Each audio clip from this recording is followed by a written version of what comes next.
The massive warship Eternal Conquest floated in the darkness of space like a predator waiting to strike. Supreme Commander stood on the command bridge and looked out at the stars. Beyond those stars lay human territory. Beyond those stars lay his next conquest. The Dominion had ruled the galaxy for 3,000 years. They had conquered 17 different species and absorbed them all into their empire. No one had ever stopped them. No one had ever even slowed them down. Had personally led the conquest of 4 worlds, and he expected this campaign against humanity to be his easiest victory yet. His second-in-command, Fleet Master, approached with a data pad in his clawed hand. They were tall creatures with gray skin and sharp features. They had evolved as hunters on there, and they had never stopped hunting. They simply moved from animals to civilizations. Supreme Commander said, "We have received a transmission from the humans." Turned with mild curiosity, "Play it." The holographic display flickered to life, and a human female appeared. She wore a military uniform with many decorations on her chest. Her hair was gray, and her face showed the lines of age, but her eyes were sharp and cold. "I am Admiral Grace Holland of the United Earth Coalition," the woman said. "This message serves as formal warning to the Dominion. Human space is defended territory. Any military incursion will be considered an act of war and will be met with appropriate response. We do not seek conflict, but we are prepared for it. Turn back now. This is your only warning." The message ended, stared at the empty space where the human had been, and then he began to laugh. The sound echoed across the bridge, and his officers joined in nervously. "Appropriate response," repeated. And what response would that be? They have been in space for barely 300 years. Their ships are primitive. Their weapons are weak. Their population is tiny compared to ours. Nodded in agreement. "Our intelligence division has studied them for 20 years, Supreme Commander. They pose no significant threat. Their largest fleet consists of perhaps 200 vessels, none of which match our cruiser class in firepower." "And yet they send warnings," said with amusement. "I admire their courage if not their wisdom. How many ships do we have for this campaign?" 300 warships, Supreme Commander. More than enough to conquer their entire territory within 6 standard cycles. Walked to the main display screen, which showed a map of human space. It was small compared to the Dominion. A handful of colony worlds scattered around a single star system they called Sol. The humans had spread out from there called Earth, but they had not spread far. "Their first colony world," said, pointing at a green planet on the edge of human territory. "What is it called?" "New Montana, Supreme Commander. Our scouts report it is an agricultural world, mostly farms and small settlements. Population of approximately 8 million, minimal military presence." "A farming world," smiled, showing his pointed teeth. "We will begin there. The humans will watch us destroy their farmers, and they will understand what awaits the rest of their species. Perhaps they will surrender before we need to waste more ammunition." He turned to his communications officer. "Send a response to Admiral Holland. Tell her that the Dominion does not accept warnings from inferior species. Tell her that her worlds now belong to us. Tell her that resistance will only increase the suffering of her people." The message was sent. The fleet began to move. In a secure bunker deep beneath the surface of Earth, Admiral Grace Holland watched the response arrive. She was surrounded by screens showing fleet positions, defense readiness reports, and intelligence data. Her staff worked quietly around her, but all eyes turned to her when the alien message finished playing. "They took the bait," said her aide, Commander Stephen Park. "They always do," Holland replied. "Predator species are predictable. They see what they expect to see. They expected weakness, so that is what we showed them." She pressed a button on her console. "All stations, this is Admiral Holland. Execute Protocol Harvest. I repeat, execute Protocol Harvest. The enemy is approaching New Montana. All units to defensive positions. This is not a drill." Across human space, alarms began to sound. But they were not alarms of panic. They were alarms of preparation. On every human world, systems that had been hidden for decades began to activate. Ships that had been disguised as cargo vessels revealed their true nature. Soldiers who had trained their entire lives for this moment put on their armor and checked their weapons. On New Montana, Commander Daniel Perry stood in the command center of the primary defense bunker. He was a tall man with broad shoulders and calm eyes. He had been stationed on this world for 15 years, and everyone on the planet believed he was simply a retired military officer who had taken up farming. They were about to learn the truth. "Lieutenant," he said to the young woman at the communications station, "what is the enemy's position?" "Checked her screens.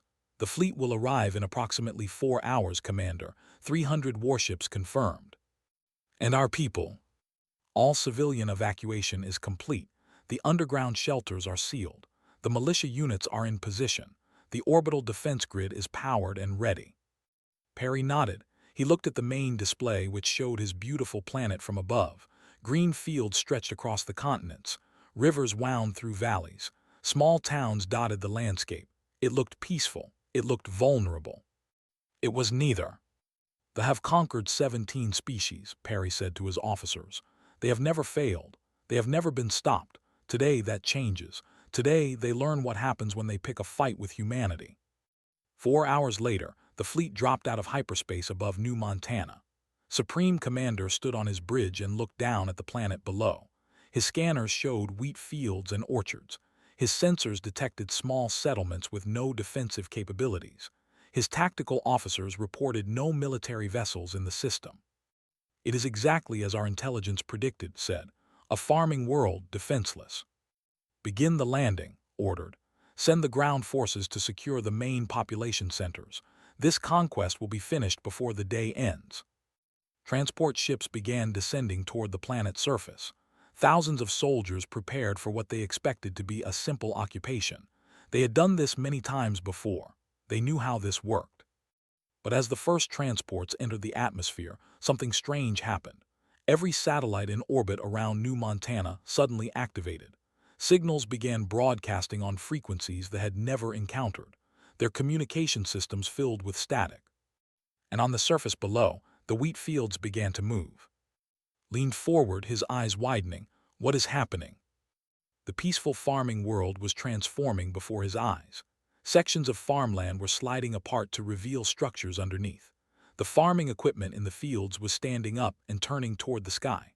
The small settlements were opening like flowers, and weapons were emerging from within.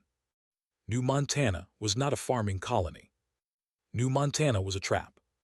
And they had just walked right into it. The first transport ships landed in what their maps called Valley Settlement 7. According to their intelligence, it was a small farming community of about 2,000 humans. The soldiers expected to find terrified civilians hiding in their homes. They expected to meet no resistance. They were wrong about everything. The transport doors opened, and 500 warriors marched out in perfect formation. They were armed with plasma rifles and protected by energy shields. They had conquered dozens of worlds using these same tactics. They moved toward the nearest buildings with the confidence of predators who had never known defeat. Then the ground exploded beneath them. Hidden charges detonated in a precise pattern, throwing soldiers into the air. The buildings they had been approaching revealed their true nature as bunkers with reinforced walls and firing positions. Human soldiers appeared at every window and doorway, and they opened fire with weapons they had never seen before. The shields flickered and failed. Their armor cracked and broke. In less than 3 minutes, 500 elite warriors were reduced to bodies scattered across what had appeared to be a peaceful village square. This scene repeated itself across the planet. Commander Daniel Perry watched the battle unfold from his command bunker. Dozens of screens showed him different locations where forces were landing, and in every location they were being destroyed. The enemy had expected farmers. They had found an army. "Enemy casualties are mounting rapidly," Lieutenant reported. "They have lost approximately 4,000 ground troops in the first 20 minutes. And our people?" "Minimal losses, Commander. The ambush positions are holding as planned." Perry allowed himself a small smile. New Montana had been designed for exactly this purpose. Every settlement was a defensive position. Every farm field hid weapons and bunkers. The 8 million people who lived here were not really farmers at all. They were soldiers who had spent decades preparing for war while growing wheat as their cover story. In orbit, Supreme Commander was receiving reports from his ground commanders, and none of them were good. His forces were dying at a rate that should have been impossible. This farming world was destroying his invasion force. "How is this happening?" he demanded. "Our intelligence said there were no military forces here." Fleet Master looked pale. Supreme Commander, the humans deceived us. Everything we believed about this world was a lie. Then bombard the planet from orbit. Destroy their defenses with our ship weapons. I have already given that order, Supreme Commander. Watch. Turn to the main display. One of his cruisers was positioning itself to fire on a human defensive position. The massive energy weapon on its bow began to glow as it charged. Then the ship fired, sending a beam of devastating power toward the planet's surface. The beam struck an invisible barrier and scattered in all directions. The defensive position below was untouched. Planetary shields, explained. The entire world is protected by a defensive grid that was hidden until now. Our weapons cannot penetrate it. Felt something he had not experienced in many years. He felt fear. How did we not detect this? We studied this species for 20 years. They showed us what they wanted us to see, Supreme Commander. They have been preparing for this war while making us believe they were weak. The fear turned to anger, slammed his fist against the console in front of him. If we cannot bombard them from space, we will overwhelm them with numbers. Send all remaining ground forces, every soldier we have. We will bury them under bodies if we must. It was the wrong decision. The second wave of transports descended toward New Montana, carrying 30,000 additional soldiers. But this time, the humans did not wait for them to land. Hidden anti-aircraft batteries opened fire as soon as the transports entered range. Ships that had survived countless battles were torn apart by weapons that seemed to come from nowhere. Only half of the transports reached the surface. The soldiers who survived the landing found themselves in a nightmare. The wheat fields that covered most of the planet had seemed so innocent from orbit, but those fields were filled with human soldiers who had been waiting underground for years. They emerged from hidden tunnels and attacked them from every direction. They knew every hill, every stream, every hiding place. The invaders knew nothing. Commander Perry received a communication from Captain Cole, who commanded the orbital defense station that had been disguised as a grain processing facility. The station had unfolded into a massive weapons platform, and it was now engaging the fleet directly. "Commander, we are holding position," Cole reported. "They cannot get close enough to land more troops. We also have support arriving." "What support?" Cole smiled. "Look at your orbital display, sir."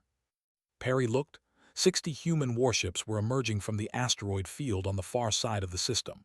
They had been hidden there for months, powered down and waiting.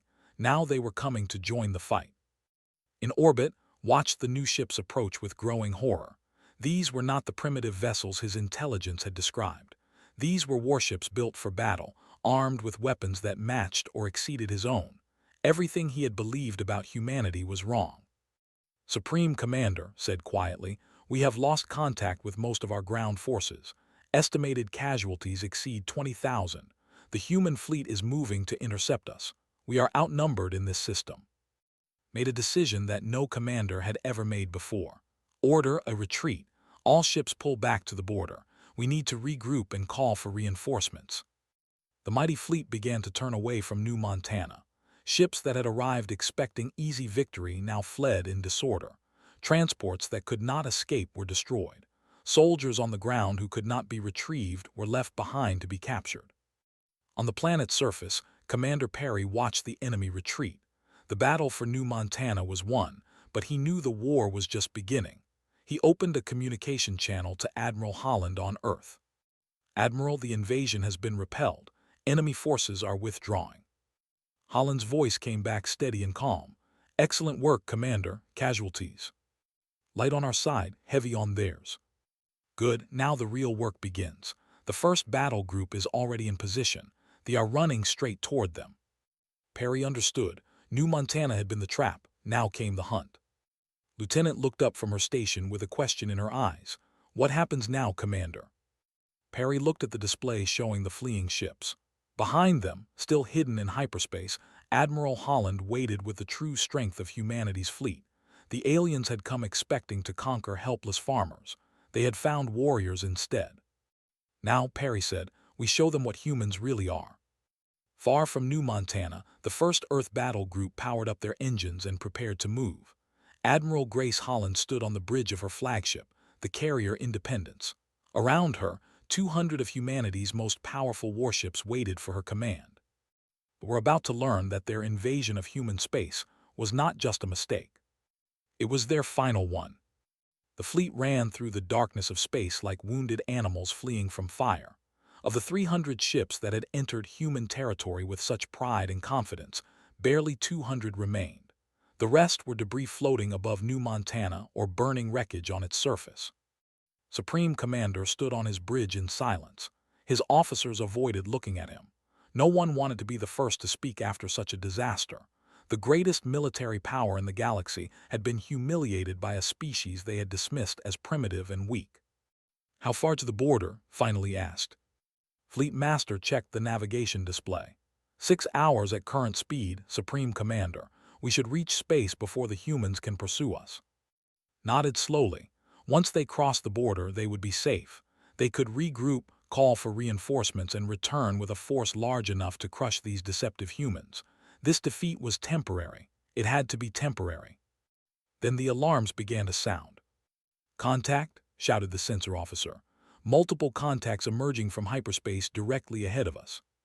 The main display flickered and changed to show the space in front of the fleeing fleet. Ships were appearing one after another, dropping out of faster-than-light travel and forming a battle line across the only escape route. Not 20 ships, not 50 ships. 200 human warships now blocked the path to safety. Felt his blood turn cold. On the bridge of the Independence, Admiral Grace Holland watched the fleet approach her position. She had been waiting for this moment for 30 years. Ever since humanity first learned about the Dominion and its history of conquest, she had been preparing for the day when they came for human space. "All ships report ready, Admiral," said Vice Admiral Carlos through the communication system. He commanded the battleship Defiance, the most heavily armed vessel in the human fleet. "Destroyer screen in position," added Rear Admiral Lisa Tran, whose ships formed the fast-moving outer edge of the formation. Holland studied the enemy fleet on her display. They were damaged and disorganized from the battle at New Montana. Their formation was ragged. Their communications were still being jammed by the satellite network Lieutenant had activated. They had no idea what they were flying into. "They have conquered 17 species," Holland said to her bridge crew. "They have ruled this part of the galaxy for 3,000 years. Today we begin the end of their empire. All ships engage at will." The human fleet surged forward. Watched in horror as the human ships accelerated toward his weakened forces. He had expected primitive vessels with outdated weapons. What he saw instead were sleek warships bristling with technology that his scientists had never encountered. The humans had been hiding their true capabilities all along. "All ships defensive formation," he ordered. "Prepare to break through their line." But the humans did not fight the way they expected. They did not form neat lines and exchange fire at long range like civilized species. They moved in small groups that supported each other, darting in to strike and then pulling back before they could respond. Every time's commanders adjusted their tactics, the humans adjusted faster. Admiral Tran's destroyers were everywhere at once. They would appear on one flank, deliver devastating fire, and then vanish before they could target them. When sent cruisers to chase them, Admiral's battleship group would hammer those cruisers from another direction. And through it all, Admiral Holland's carriers launched wave after wave of small attack craft that swarmed the ships like angry insects. The Dominion had nothing like these fighters. They had never needed them. No species had ever challenged them in a way that required such weapons.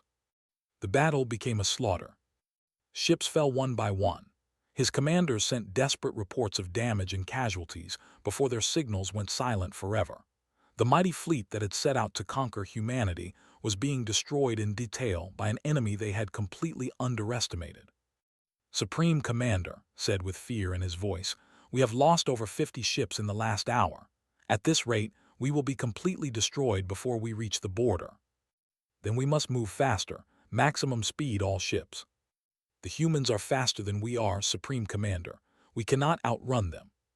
Slammed his fist against his command chair. "There must be something we can do." There was nothing. The humans had planned this too well. On the Independence, Admiral Holland received a report from her intelligence officer. "Admiral, we are intercepting communications from the flagship. Supreme Commander is requesting instructions from the Dominion Council. He is describing his situation as desperate." "Good," Holland said. "Let some of them escape. I want survivors to reach the Dominion and tell their leaders what happened here." "Admiral," her aide looked confused. "You want them to escape?" "I want them to understand what they have started. I want their council to see the recordings from this battle. I want every predator species in this galaxy to know what happens when someone attacks human space." The battle continued for 2 more hours. The human fleet did not try to destroy every ship. Instead, they systematically crippled the enemy's ability to fight while allowing the survivors to limp toward the border. It was not mercy. It was a message. Finally, the remnants of the invasion fleet crossed back into their own territory. Of 300 ships that had begun this campaign, 47 survived. Many of those were badly damaged.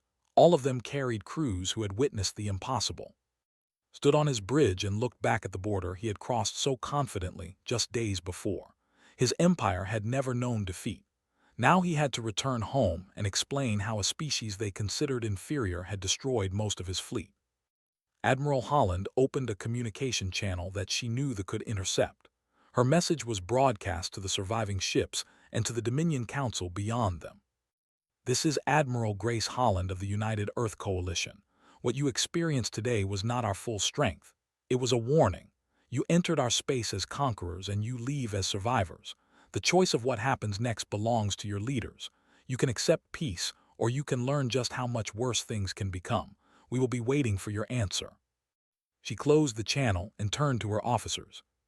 "Admiral Tran, maintain position at the border. Admiral, begin recovery operations. I want our people cared for and our ships repaired." "What about the?" asked. "Do you think they will surrender?"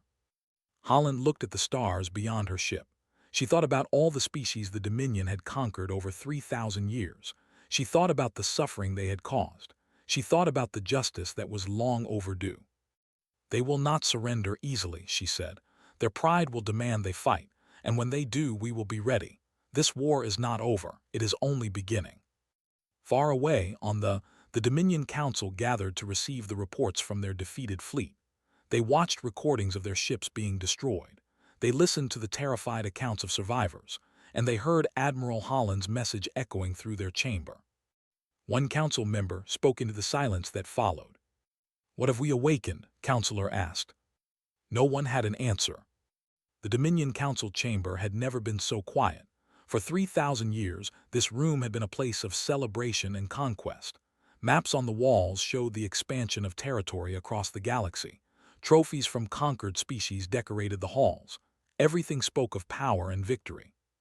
Now the council members sat in stunned silence as they watched recordings from the disaster at New Montana and the hunt that followed. They saw their ships destroyed by weapons they did not understand. They heard the screams of dying soldiers and the desperate calls of commanders who could not escape. They witnessed the complete failure of everything they believed about their military superiority. Counselor was the first to speak. She was older than most council members, with gray scales and tired eyes. She had been the only voice urging caution when the invasion was planned. "I warned you," she said simply. "I told you the humans were not what they appeared to be. I told you our intelligence was incomplete. None of you listened." Supreme Commander stood at the center of the chamber, his uniform still bearing the marks of battle. He had survived the retreat only because Admiral Holland had allowed him to survive. That knowledge burned in his chest like acid. "The humans deceived us," he said. "They planted false information. They made us believe they were weak when they were strong. This is not a failure of our military. It is a failure of our intelligence services." "It is a failure of our arrogance," replied. "We assumed that because we have always won, we would always win. We did not consider that another species might be preparing for us." Another council member, military advisor, rose to speak. He was younger and more aggressive than. His faction had pushed hardest for the invasion. "We still outnumber them," insisted. "We lost 300 ships, but we have thousands more across the Empire. If we gather our full strength, we can crush the humans with sheer numbers." "Can we?" asked. "Supreme Commander, you saw their fleet. What is your assessment?" Was silent for a long moment. He did not want to admit what he had seen, but the council needed to understand. "The fleet we encountered at the border was approximately 200 ships," he said slowly. "But our intelligence suggests this is only a fraction of their true military strength. If the humans were hiding this much capability from us, They are almost certainly hiding more. How much more? Demanded. I do not know. That is the problem. We do not know anything about these humans that they did not want us to know. Before the debate could continue, an alarm sounded throughout the chamber. A military officer rushed in with a data pad in his hands. His face was pale with shock. Counselors, he said, we have received reports from 3 different military installations. They have been attacked. Attacked, shouted, by whom? Humans, small teams of soldiers. They struck all 3 targets simultaneously, less than an hour ago. They have stolen data and escaped before our security forces could respond. The council erupted in chaos. 3 installations attacked at the same time, deep inside territory. It should have been impossible. The humans should not even have known where those facilities were located. On a small stealth ship speeding away from space, Major Shaw removed his combat helmet and allowed himself a moment of satisfaction. His team of 12 Special Forces operatives had just completed the most important mission of their careers. Sergeant Amy Torres sat next to him, checking the data storage devices they had recovered from the research facility. Her face was smeared with dirt and alien blood, but she was smiling. We got everything, Major, she said. Weapons research, fleet deployment schedules, intelligence files, and something else. Something big. What? Torres handed him one of the devices. Records of what they did to the species they conquered. Details of massacres, slave camps, experiments on prisoners. Evidence of crimes going back centuries. Shaw felt his jaw tighten. He had known they were brutal conquerors, but seeing the evidence of their cruelty made everything more personal. Admiral Holland will want this immediately, he said. This changes everything. The data from the raids reached Earth within hours. President Mills reviewed the information in her private office, surrounded by her most trusted advisors. What she read made her feel sick. They had not simply conquered 17 species. They had enslaved them, experimented on them, and in some cases nearly driven them to extinction. Entire civilizations had been erased from history. Billions of sentient beings had suffered and died under Dominion rule. This cannot be allowed to continue, Mills said. We cannot simply defend our borders and hope to leave us alone. We have a responsibility to stop them. Her chief military advisor nodded in agreement. Admiral Holland has been saying the same thing, Madam President. She believes we should go on the offensive. Mills stood and walked to the window of her office. Outside, the city of Geneva sparkled with lights. Humans had built this beautiful world over thousands of years. They had survived wars and disasters and every challenge their planet had thrown at them. Now they faced their greatest test. Prepare a statement, she said. I will address the United Nations tomorrow. The people of Earth need to understand what we are fighting against and why we cannot back down. The next day, President Mills spoke to the assembled representatives of human civilization. Her speech was broadcast to every colony and outpost in human space. She showed them the evidence of atrocities. She explained what would happen if humanity failed to stop the Dominion. We did not choose this war, she concluded. They brought it to our doorstep, but now that it has begun, we have a choice about how it ends. We can hide behind our defenses and hope for the best, or we can take the fight to the enemy and ensure that no other species suffers what its victims have suffered. I know which choice humanity will make. The response was overwhelming. Across human space, people volunteered for military service. Factories increased production of weapons and ships. Scientists worked around the clock on new technologies. Humanity had united against a common enemy in a way that had never happened before. The Dominion Council learned of President Mills's speech. They also learned that the human fleet was massing at the border. Admiral Holland had moved the first battle group into position, and reinforcements were arriving every day. Demanded immediate action. We must strike now before they become any stronger. Every day we wait, the humans grow more dangerous. Shook her head. Every offensive we have launched has failed. Perhaps it is time to consider other options. What options? Surrender. Negotiation. The humans have offered terms. Perhaps we should listen to them. The terms Admiral Holland had transmitted were simple. They would release all conquered species. They would pay reparations for their crimes. They would face a tribunal for the atrocities they had committed, and they would demilitarize their border with human space. To a species that had never surrendered, the terms were unacceptable. The military faction won the debate. The Dominion would launch a counterattack with 500 ships, the largest fleet they had assembled in centuries. Supreme Commander was given one final chance to redeem himself. He would lead the assault personally. Victory would restore his honor. Failure would mean the end of everything. As his fleet departed for human space, looked out at the stars one more time. He had underestimated the humans once. He would not make that mistake again. This time, he would throw everything the Dominion had at them. He did not realize that this was exactly what Admiral Holland was waiting for. The place where the two fleets met would later be called the Threshold. It was an empty region of space between human territory and the border, far from any star or planet. There was nothing there except darkness and silence.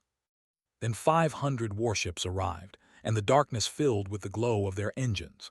Supreme Commander stood on the bridge of his flagship, the rebuilt Eternal Conquest, and looked at the display showing enemy positions. The human fleet was waiting for him. 300 ships formed a defensive line across his path. "They are outnumbered," Fleet Master observed. "Perhaps we can win through superior numbers alone." Was not so confident. He had seen what the humans could do. Numbers had not saved his fleet at New Montana or during the retreat that followed. But the Dominion Council had given him no choice. He had to attack. "All ships advance," he ordered. "Standard attack formation. May our ancestors guide our weapons." The fleet moved forward like a wave of steel and fire, their weapons charged, their shields activated. 500 ships against 300. On paper, it should have been an easy victory. Admiral Grace Holland watched them come from the bridge of the Independence. Around her, the men and women of her crew worked at their stations with calm efficiency. They had trained for this battle their entire careers. They knew exactly what to do. "Admiral, take the center," Holland ordered. "Admiral Tran, you have the flanks. Remember the plan. Let them commit, then close the trap." "Understood, Admiral," both officers responded. The two fleets came together in a storm of energy weapons and explosions. They attacked with everything they had, throwing ship after ship at the human line. For a moment, it seemed like their numbers might actually matter. Human ships were taking damage. Some were being destroyed. But the human line did not break. Vice Admiral Carlos commanded from the Defiance, the massive battleship at the center of the formation. His ship absorbed punishment that would have destroyed a vessel twice its size. The armor humanity had developed specifically to counter weapons held firm. "They are fighting hard," noted to his bridge crew. "I will give them credit for courage, but courage is not enough." He gave the order to counterattack. The Defiance's main guns fired, and a cruiser simply ceased to exist. The ships around him followed his example. The center of the battle turned into a killing ground for the enemy. On the flanks, Admiral Lisa Tran executed the maneuver she had practiced 1,000 times in simulations. Her destroyers swept around the edges of the formation, cutting off their retreat route. When realized what was happening, it was already too late. His fleet was surrounded. Admiral Holland watched the battle unfold exactly as she had planned. They were strong, but they were predictable. They fought the same way they had always fought, using tactics that had worked against 17 other species. They did not know how to adapt. Humans had spent their entire history adapting. It was what they did best. "Launch the boarding teams," Holland ordered. Across the battlefield, small assault craft detached from human carriers and accelerated toward the flagship. The enemy was too focused on the main battle to notice them until it was too late. The craft attached to the hull of the Eternal Conquest and began cutting through. Major Shaw led the assault team. He and his soldiers fought their way through the corridors of the alien ship, moving toward the bridge with deadly purpose. Warriors tried to stop them, but the humans had trained specifically to fight in these conditions. Room by room, deck by deck, they advanced. Supreme Commander received reports of the boarding action with disbelief. Humans were on his ship. His personal guards were falling. The bridge defenses would not hold for long. Supreme Commander said urgently, "We must evacuate." Where would we go? Looked at the battle display. His fleet was being destroyed. Hundreds of his ships were already gone. The survivors were fighting desperately, but they could not win. There is nowhere left to run. The bridge doors exploded inward. Human soldiers poured through, their weapons sweeping the room. Officers fell before they could even raise their hands. In seconds, it was over. Major Shaw walked through the smoke and stopped in front of Supreme Commander. The alien who had launched the invasion of human space now stood defeated on his own bridge, surrounded by enemies. "Supreme Commander," Shaw said, "you are under arrest for crimes against sentient life. Your war is over." The broadcast of capture spread through both fleets instantly, for it was the final blow. Their Supreme Commander was a prisoner. Their flagship had fallen. Their fleet was trapped and dying. One by one, ships began to surrender. The Battle of the Threshold was over. The Dominion had lost. In the weeks that followed, the full collapse of the Empire began. The Dominion Council agreed to unconditional surrender after Admiral Holland positioned her fleet within striking distance of their Counselor negotiated the terms, accepting every demand the humans had made. The conquered species were freed. Across the former Dominion, beings who had lived under rule for generations celebrated their liberation. Human relief ships brought food, medicine, and hope to worlds that had known only suffering. The military was dismantled. Their weapons were destroyed. Their fleet was reduced to a small defense force that could never threaten anyone again. A tribunal was established to try those responsible for the worst atrocities. But the impact of humanity's victory spread far beyond the Dominion. Across the galaxy, other predator species watched the footage from the Battle of the Threshold. They saw the most powerful empire in known space brought to its knees by a species they had never heard of. They read the message humanity broadcast to all sentient life. "We do not seek conquest. We do not seek empire. But we will defend ourselves and those who cannot defend themselves. Attack us at your own risk." On Earth, celebrations filled the streets. President Mills declared a day of remembrance for those who had fallen in the war. Monuments were planned. Heroes were honored. Humanity had proven itself to the galaxy. Admiral Grace Holland did not attend the celebrations. She traveled instead to New Montana, where the war had truly begun. Commander Daniel Perry and Lieutenant met her at the landing field that had once been disguised as a wheat farm. Admiral Perry said, saluting, "We are honored by your visit." "The honor is mine, Commander. Your people held the line when it mattered most." They walked together through fields that had returned to growing wheat. The weapons were hidden again. The bunkers were sealed. To any observer, New Montana looked exactly like the peaceful farming world they had expected to find. A memorial had been built in the center of the largest settlement. Stone walls held the names of everyone who had died defending the planet. There were fewer names than anyone had expected. The preparation, the planning, the decades of training had paid off. "The freed species sent representatives to Earth," Holland told Perry. "They want to know why we prepared so thoroughly, why we waited for the to attack instead of warning them off earlier, why we allowed the invasion to happen when we could have prevented it." "What did you tell them?" Holland looked at the names carved in stone. She thought about all the years humanity had spent getting ready for this war. She thought about the fear they had felt when they first learned about their history of conquest. She thought about the determination that had driven them to build an entire civilization capable of fighting back. "I told them the truth," she said. "We needed the galaxy to understand who we are, not conquerors, not victims. We are the species that survived everything our planet threw at us. We are the children of a world that tried to kill us every day for millions of years. We are the warning that predators should have heeded." She paused and looked up at the sky, where stars were becoming visible in the fading light. "And now we are the protectors of everyone who cannot protect themselves. That is what humanity is. That is what we have always been." Perry nodded slowly. Lieutenant wiped tears from her eyes. The war was over. They had invaded human space expecting easy victory. They had found instead the end of their empire. Their final mistake had been underestimating a species that had never stopped fighting since the first human ancestor stood up on an African plain and refused to be prey. Somewhere in the galaxy, other civilizations learned the lesson. Humanity was not to be touched. The warning had been delivered in fire and blood, and no one would forget it. On New Montana, the wheat grew tall in the fields. Children played in the streets of rebuilt towns. Life continued as it always had. And deep underground, the weapons remained ready, just in case anyone else needed to learn the lesson again.